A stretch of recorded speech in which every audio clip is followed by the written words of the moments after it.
मेरे प्यारे देशवासियों, नमस्कार।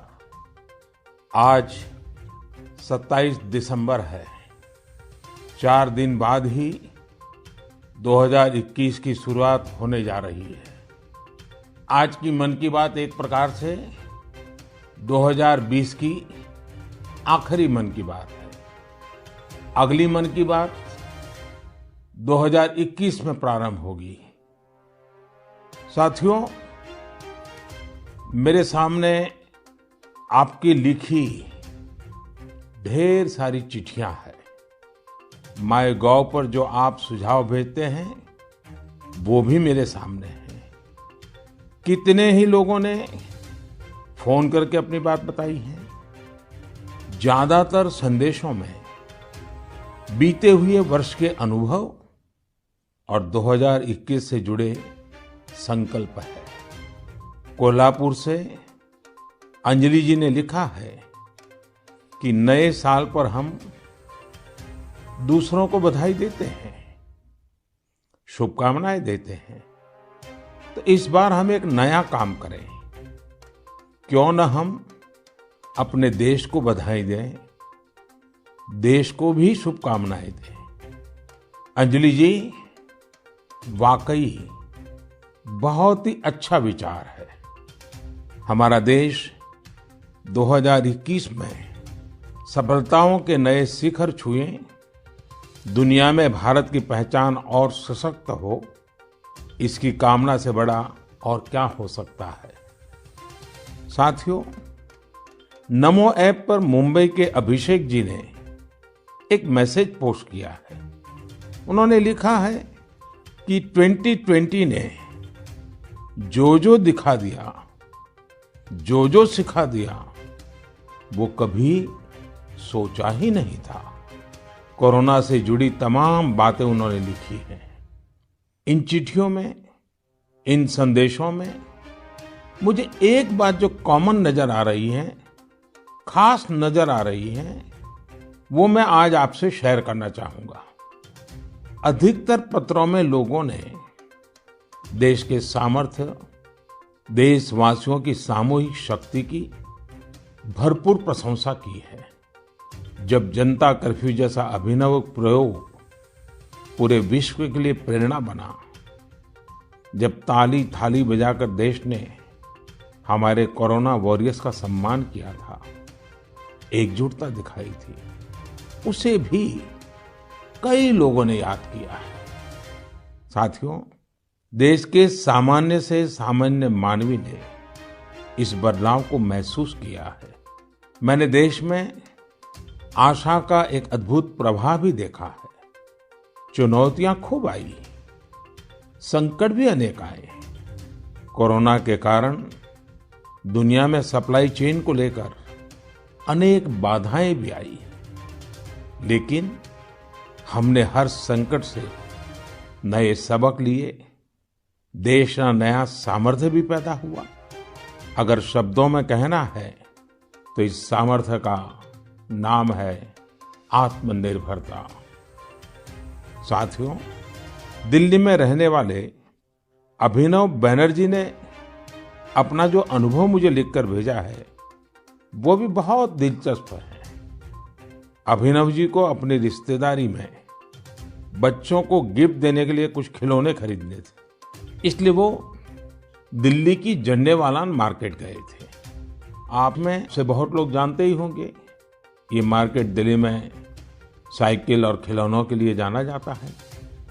पहले वहां महंगे खिलौना का मतलब भी इंपोर्टेड खिलौने होता था और सस्ते खिलौने भी बाहर से आते थे। लेकिन अभिनव जी ने चिट्ठी में लिखा है कि अब वहां के कई दुकानदार कस्टमर्स को ये बोल कर टॉयज बेच रहे हैं कि अच्छे वाला टॉय है क्योंकि ये भारत में बना है, मेड इन इंडिया है। कस्टमर्स भी इंडिया मेड टॉयज की ही मांग कर रहे हैं।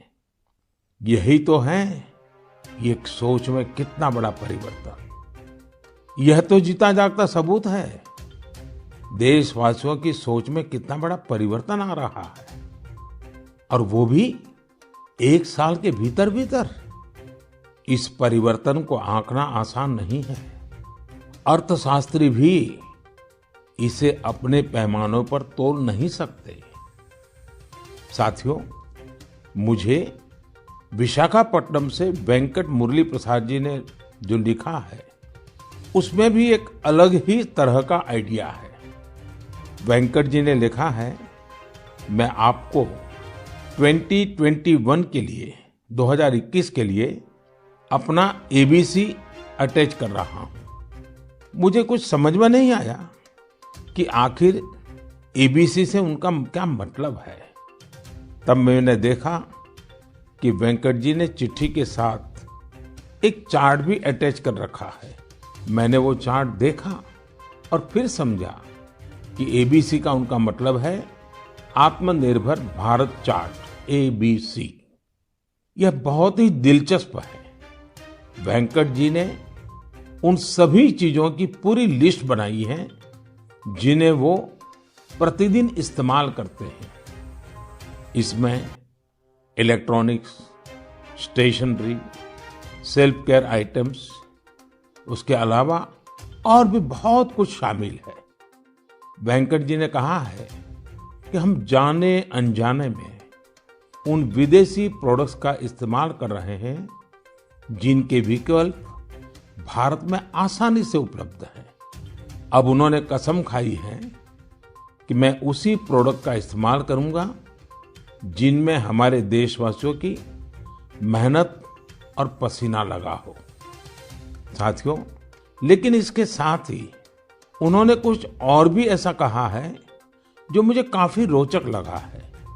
उन्होंने लिखा है कि हम आत्मनिर्भर भारत का समर्थन कर रहे हैं, लेकिन हमारे मैन्युफैक्चरर्स, उनके लिए भी साफ संदेश होना चाहिए कि वे प्रोडक्ट्स की क्वालिटी से कोई समझौता ना करें। बात तो सही है। जीरो इफेक्ट, जीरो डिफेक्ट की सोच के साथ काम करने का यह उचित समय है। मैं देश के मैन्युफैक्चरर्स और इंडस्ट्री लीडर्स से आग्रह करता हूं, देश के लोगों ने मजबूत कदम उठाया है, मजबूत कदम आगे बढ़ाया है। वोकल फॉर लोकल ये आज घर घर में गूंज रहा है। ऐसे में अब यह सुनिश्चित करने का समय है कि हमारे प्रोडक्ट्स विश्व स्तरीय हो।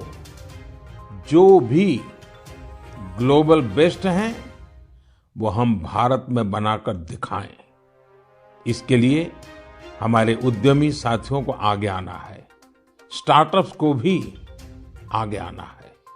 एक बार फिर मैं वेंकट जी को उनके बेहतरीन प्रयास के लिए बधाई देता हूं। साथियों, हमें इस भावना को बनाए रखना है, बचाए रखना है और बढ़ाते ही रहना है। मैंने पहले भी कहा है और फिर मैं देशवासियों से आग्रह करूंगा, आप भी एक सूची बनाएं। दिन भर हम जो चीजें काम में लेते हैं उन सभी चीजों की विवेचना करें और ये देखें कि अनजाने में कौन सी विदेश में बनी चीजों ने हमारे जीवन में प्रवेश कर लिया है, एक प्रकार से हमें बंदी बना दिया है। इनके भारत में बने विकल्पों का पता करें और ये भी तय करें कि आगे से भारत में बने, भारत के लोगों के मेहनत से, पसीने से बने उत्पादों का हम इस्तेमाल करें।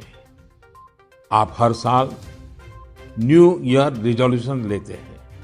इस बार एक रिजोल्यूशन अपने देश के लिए भी जरूर लेना है।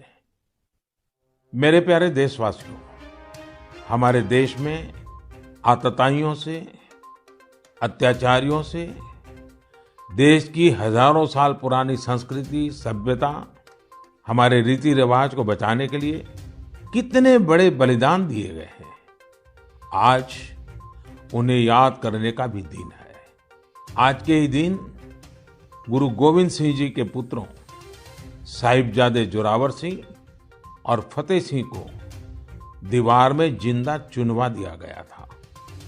अत्याचारी चाहते थे कि साहिबजादे अपनी आस्था छोड़ दे, महान गुरु परंपरा की सीख छोड़ दे, लेकिन हमारे साहिबजादों ने इतनी कम उम्र में भी गजब का साहस दिखाया, इच्छा शक्ति दिखाई। दीवार में चुने जाते समय पत्थर लगते रहे, दीवार ऊंची होती रही, मौत सामने मंडरा रही थी, लेकिन फिर भी वो टस से मस नहीं हुए।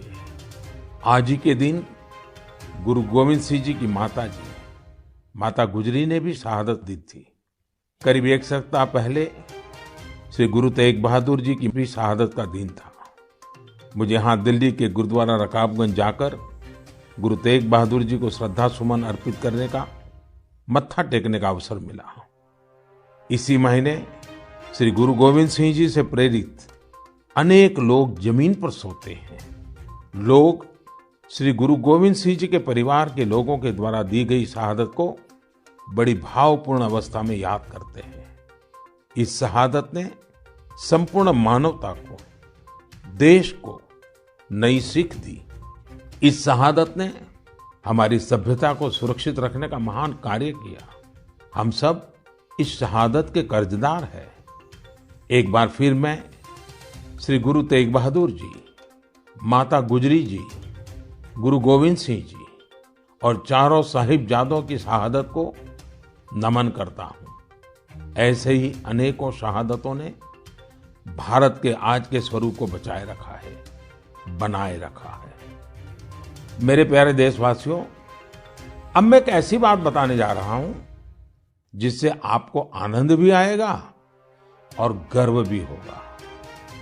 भारत में लेपर्ड्स यानी तेंदुओं की संख्या में 2014 से 2018 के बीच 60% से अधिक की बढ़ोतरी हुई है। 2014 में देश में लेपर्ड्स की संख्या लगभग 7,900 थी। वहीं 2019 में इनकी संख्या बढ़कर 12,852 हो गई। ये वही लेपर्ड्स हैं जिनके बारे में जिम कॉर्बेट ने कहा था, जिन लोगों ने लेपर्ड्स को प्रकृति में स्वच्छंद रूप से घूमते नहीं देखा, वो उसकी खूबसूरती की कल्पना ही नहीं कर सकते। उसके रंगों की सुंदरता और उसकी चाल की मोहकता का अंदाज नहीं लगा सकते। देश के अधिकतर राज्यों में, विशेषकर मध्य भारत में, तेंदुओं की संख्या बढ़ी है। तेंदुए की सबसे अधिक आबादी वाले राज्यों में मध्य प्रदेश, कर्नाटका और महाराष्ट्र सबसे ऊपर है। यह एक बड़ी उपलब्धि है।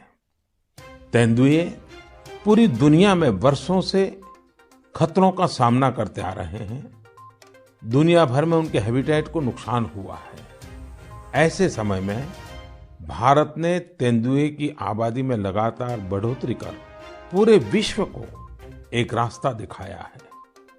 आपको इन बातों की भी जानकारी होगी कि पिछले कुछ सालों में भारत में शेरों की आबादी बढ़ी है, बाघों की संख्या में भी वृद्धि हुई है, साथ ही भारतीय वन क्षेत्र में भी इजाफा हुआ है। इसकी वजह यह है कि सरकार ही नहीं बल्कि बहुत से लोग, सिविल सोसाइटी, कई संस्थाएं भी हमारे पेड़ पौधों और वन्य जीवों के संरक्षण में जुटी हुई हैं। वे सब बधाई के पात्र हैं। साथियों, मैंने तमिलनाडु के कोयम्बटूर में एक हृदयस्पर्शी प्रयास के बारे में पढ़ा। आपने भी सोशल मीडिया पर इसके विजुअल्स देखे होंगे। हम सब ने इंसानों वाली व्हीलचेयर देखी है, लेकिन कोयम्बटूर की एक बेटी गायत्री ने अपने पिताजी के साथ एक पीड़ित डॉग के लिए व्हीलचेयर बना दी। यह संवेदनशीलता प्रेरणा देने वाली है और यह तभी हो सकता है जब व्यक्ति हर जीव के प्रति दया और करुणा से भरा हुआ हो। दिल्ली एनसीआर और देश के दूसरों शहरों में ठिठुरती ठंड के बीच बेघर पशुओं की देखभाल के लिए कई लोग बहुत कुछ कर रहे हैं। वे उन पशुओं के खाने पीने और उनके लिए स्वेटर और बिस्तर तक का इंतजाम करते हैं। कुछ लोग तो ऐसे हैं जो रोजाना सैकड़ों की संख्या में ऐसे पशुओं के लिए भोजन का इंतजाम करते हैं। ऐसे प्रयास की सराहना होनी चाहिए। कुछ इसी प्रकार के नेक प्रयास उत्तर प्रदेश के कौशाम्बी में भी किए जा रहे हैं। वहां जेल में बंद कैदी गायों को ठंड से बचाने के लिए पुराने और फटे कंबलों से कवर बना रहे हैं। इन कंबलों को कौशाम्बी समेत दूसरे जिलों की जेलों से एकत्र किया जाता है और फिर उन्हें सिलकर गौशाला भेज दिया जाता है। कौशाम्बी जेल के कैदी हर सप्ताह अनेकों कवर तैयार कर रहे हैं। आइए दूसरों की देखभाल के लिए सेवा भाव से भरे इस प्रकार के प्रयासों को प्रोत्साहित करें। यह वास्तव में एक ऐसा सत्कार्य है जो समाज की संवेदनाओं को सशक्त करता है। मेरे प्यारे देशवासियों, अब जो पत्र मेरे सामने है उसमें 2 बड़े फोटो है। ये फोटो एक मंदिर के हैं और बिफोर और आफ्टर के हैं। इन फोटो के साथ जो पत्र है उसमें युवाओं की एक ऐसी टीम के बारे में बताया गया है जो खुद को युवा ब्रिगेड कहती है। दरअसल इस युवा ब्रिगेड ने कर्नाटका में श्रीरंगपट्टनम के पास स्थित वीरभद्र स्वामी नाम के एक प्राचीन शिव मंदिर का कायाकल्प कर दिया। मंदिर में हर तरफ घास फूस और झाड़ियां भरी हुई थी, इतनी कि राहगीर भी नहीं बता सकते थे कि यहाँ एक मंदिर है। एक दिन कुछ पर्यटकों ने इस भूले बिसरे मंदिर का एक वीडियो सोशल मीडिया पर पोस्ट कर दिया। युवा ब्रिगेड ने जब इस वीडियो को सोशल मीडिया पर देखा तो उनसे रहा नहीं गया और फिर इस टीम ने मिलजुल कर इसका जीर्णोद्धार करने का फैसला किया। उन्होंने मंदिर परिसर में उगाई कंटीली झाड़ियां, घास और पौधों को हटाया। जहां मरम्मत और निर्माण की आवश्यकता थी वो किया। उनके अच्छे काम को देखते हुए स्थानीय लोगों ने भी मदद के हाथ बढ़ाए। किसी ने सीमेंट दिया तो किसी ने पेंट। ऐसी कई और चीजों के साथ लोगों ने अपना अपना योगदान किया। ये सभी युवा कई अलग तरह के प्रोफेशन से जुड़े हैं। ऐसे में उन्होंने वीकेंड्स के दौरान समय निकाला और मंदिर के लिए कार्य किया।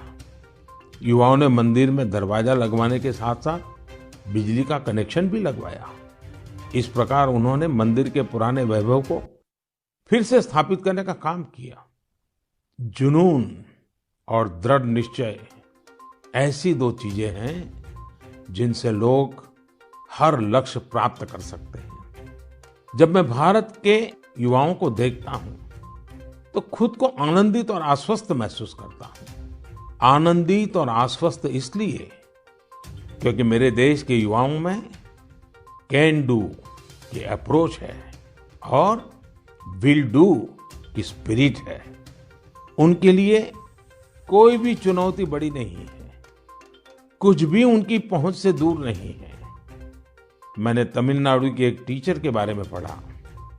उनका नाम हेमलता एन.के. है, जो विडुपुरम के एक स्कूल में दुनिया की सबसे पुरानी भाषा तमिल पढ़ाती है। कोविड-19 महामारी भी उनके अध्यापन के काम में आड़े नहीं आ पाई। हाँ, उनके सामने चुनौतियां जरूर थी, लेकिन उन्होंने एक इनोवेटिव रास्ता निकाला। उन्होंने कोर्स के सभी 53 चैप्टर्स को रिकॉर्ड किया, एनिमेटेड वीडियो तैयार किए और इन्हें एक पेन ड्राइव में लेकर अपने स्टूडेंट्स को बांट दिए। इससे उनके स्टूडेंट्स को बहुत मदद मिली। वो चैप्टर्स को विजुअली भी समझ पाए। इसके साथ ही वे अपने स्टूडेंट्स से टेलीफोन पर भी बात करती रही। इससे स्टूडेंट्स के लिए पढ़ाई काफी रोचक हो गई। देश भर में कोरोना के समय में टीचर्स ने जो इनोवेटिव तरीके अपनाए, जो कोर्स मटेरियल क्रिएटिविटी तैयार किया है, वो ऑनलाइन पढ़ाई के इस दौर में अमूल्य है। मेरा सभी टीचर से आग्रह है कि वो इन कोर्स मटेरियल को शिक्षा मंत्रालय के दीक्षा पोर्टल पर जरूर अपलोड करें। इससे देश के दूर दराज वाले इलाकों में रह रहे छात्र छात्राओं को काफी लाभ होगा। साथियों, आइए अब बात करते हैं झारखंड की कोरवा जनजाति के हीरामन जी की। हीरामन जी गढ़वा जिले के सिंजो गांव में रहते हैं। आपको ये जानकर हैरानी होगी कि कोरवा जनजाति की आबादी महज 6000 है, जो शहरों से दूर पहाड़ों और जंगलों में निवास करती है। अपने समुदाय की संस्कृति और पहचान को बचाने के लिए हीरामन जी ने एक बीड़ा उठाया है। उन्होंने 12 साल के अथक परिश्रम के बाद विलुप्त होती कोरवा भाषा का शब्दकोश तैयार किया है। उन्होंने इस शब्दकोश में घर गृहस्थी में प्रयोग होने वाले शब्दों से लेकर दैनिक जीवन में इस्तेमाल होने वाले कोरवा भाषा के ढेर सारे शब्दों को अर्थ के साथ लिखा है। कोरवा समुदाय के लिए हीरामन जी ने जो कर दिखाया है, वह देश के लिए एक मिसाल है। मेरे प्यारे देशवासियों, ऐसा कहते हैं कि अकबर के दरबार में एक प्रमुख सदस्य अबुल फजल थे। उन्होंने एक बार कश्मीर की यात्रा के बाद कहा था कि कश्मीर में एक ऐसा नजारा है जिसे देखकर चिड़चिड़े और गुस्से लोग भी खुशी से झूम उठेंगे। दरअसल वे कश्मीर में केसर के खेतों का उल्लेख कर रहे थे। केसर सदियों से कश्मीर से जुड़ा हुआ है। कश्मीरी केसर मुख्य रूप से पुलवामा, बडगाम और किश्तवाड़ जैसी जगहों पर उगाया जाता है। इसी साल मई में कश्मीरी केसर को जियोग्राफिकल इंडिकेशन टैग यानी जीआई टैग दिया गया। इसके जरिए हम कश्मीरी केसर को एक ग्लोबली पॉपुलर ब्रांड बनाना चाहते हैं। कश्मीरी केसर वैश्विक स्तर पर एक ऐसे मसाले के रूप में प्रसिद्ध है जिसके कई प्रकार के औषधीय गुण है। यह अत्यंत सुगंधित होता है, इसका रंग गाढ़ा होता है और इसके धागे लंबे व मोटे होते हैं, जो इसकी मेडिसिनल वैल्यू को बढ़ाते हैं। यह जम्मू और कश्मीर की समृद्ध सांस्कृतिक विरासत का प्रतिनिधित्व करता है। क्वालिटी की बात करें तो कश्मीर का केसर बहुत यूनिक है और दूसरे देशों के केसर से बिल्कुल अलग है। कश्मीर के केसर को जीआई टैग रिकॉग्नाइजेशन से एक अलग पहचान मिली है। आपको यह जानकर खुशी होगी कि कश्मीरी केसर को जीआई टैग का सर्टिफिकेट मिलने के बाद दुबई के एक सुपरमार्केट में इसे लॉन्च किया गया। अब इसका निर्यात बढ़ने लगेगा। यह आत्मनिर्भर भारत बनाने के हमारे प्रयासों को और मजबूती देगा। केसर के किसानों को इससे विशेष रूप से लाभ होगा। पुलवामा में त्राल के शार इलाके में रहने वाले अब्दुल मजीद वानी को ही देख लीजिए। वह अपने जीआई टैग्ड केसर को नेशनल सैफरन मिशन की मदद से पंपोर के ट्रेडिंग सेंटर में ई ट्रेडिंग के जरिए बेच रहे हैं।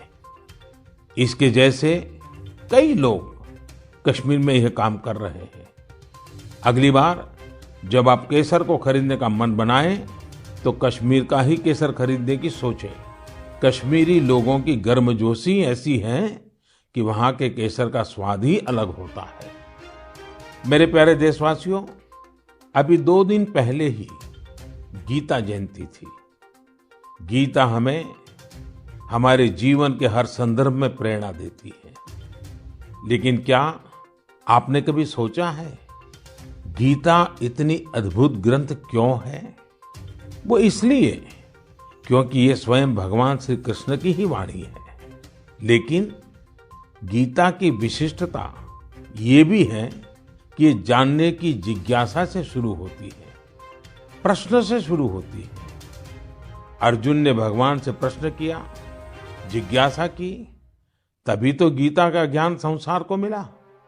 गीता की ही तरह हमारी संस्कृति में जितना भी ज्ञान है, सब जिज्ञासा से ही शुरू होता है।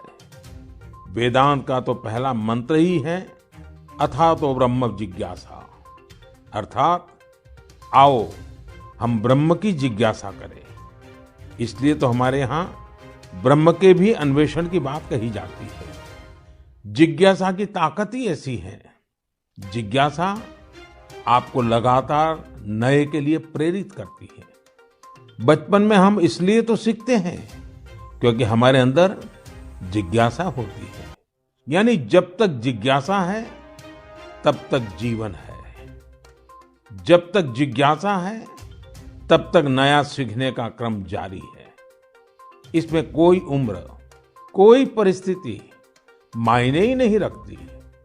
जिज्ञासा की ऐसी ही ऊर्जा का एक उदाहरण मुझे पता चला तमिलनाडु के बुजुर्ग श्री टी श्रीनिवासाचार्य स्वामी जी के बारे में।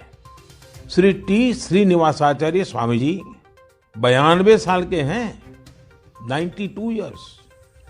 वो इस उम्र में भी कंप्यूटर पर अपनी किताब लिख रहे हैं, वो भी खुद ही टाइप करके। आप सोच रहे होंगे कि किताब लिखना तो ठीक है, लेकिन श्रीनिवासाचार्य जी के समय पर तो कंप्यूटर रहा ही नहीं होगा। फिर उन्होंने कंप्यूटर कब सीखा? ये बात सही है कि उनके कॉलेज के समय में कंप्यूटर नहीं था, लेकिन उनके मन में जिज्ञासा और आत्मविश्वास अभी भी उतना ही है जितना अपनी युवावस्था में था। दरअसल श्रीनिवासाचार्य स्वामी जी संस्कृत और तमिल के विद्वान हैं। वो अब तक करीब 16 आध्यात्मिक ग्रंथ भी लिख चुके हैं। लेकिन कंप्यूटर आने के बाद उन्हें जब लगा कि अब तो किताब लिखने और प्रिंट होने का तरीका बदल गया है, तो उन्होंने 86 साल की उम्र में, 86 की उम्र में कंप्यूटर सीखा, अपने लिए जरूरी सॉफ्टवेयर सीखे। अब वो अपनी किताब पूरी कर रहे हैं।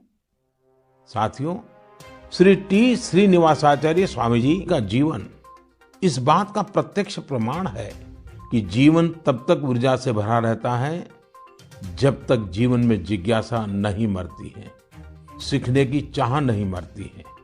इसलिए हमें कभी ये नहीं सोचना चाहिए कि हम पिछड़ गए, हम चूक गए, काश हम भी ये सीख लेते।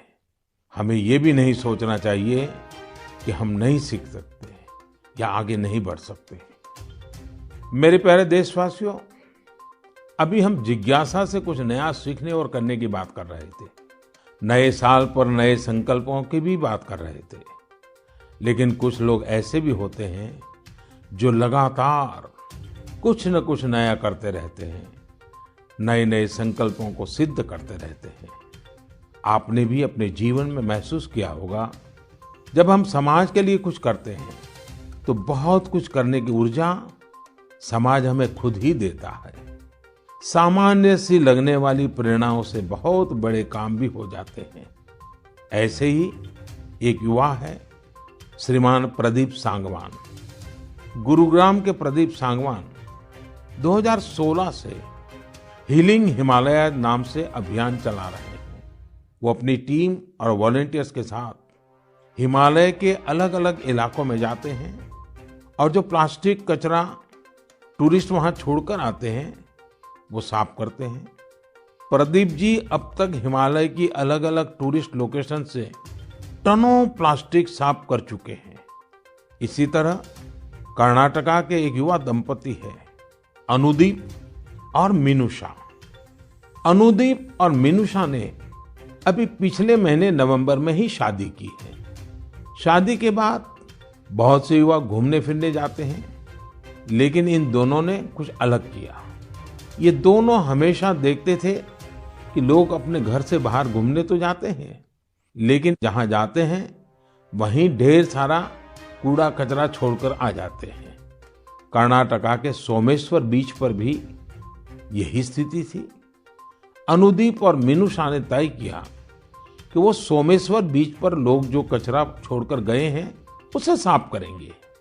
दोनों पति पत्नी ने शादी के बाद अपना पहला संकल्प यही लिया। दोनों ने मिलकर समंदर तट का काफी कचरा साफ कर डाला। अनुदीप ने अपने इस संकल्प के बारे में सोशल मीडिया पर भी शेयर किया। फिर क्या था, उनकी इतनी शानदार सोच से प्रभावित होकर ढेर सारे युवा उनके साथ आकर जुड़ गए। आप जानकर हैरान रह जाएंगे, इन लोगों ने मिलकर सोमेश्वर बीच से 800 किलो से ज्यादा कचरा साफ किया है। साथियों, इन प्रयासों के बीच हमें ये भी सोचना है कि ये कचरा इन बीचीज पर, इन पहाड़ों पर पहुंचता कैसे है। आखिर हम में से ही कोई लोग ये कचरा वहां छोड़कर आते हैं।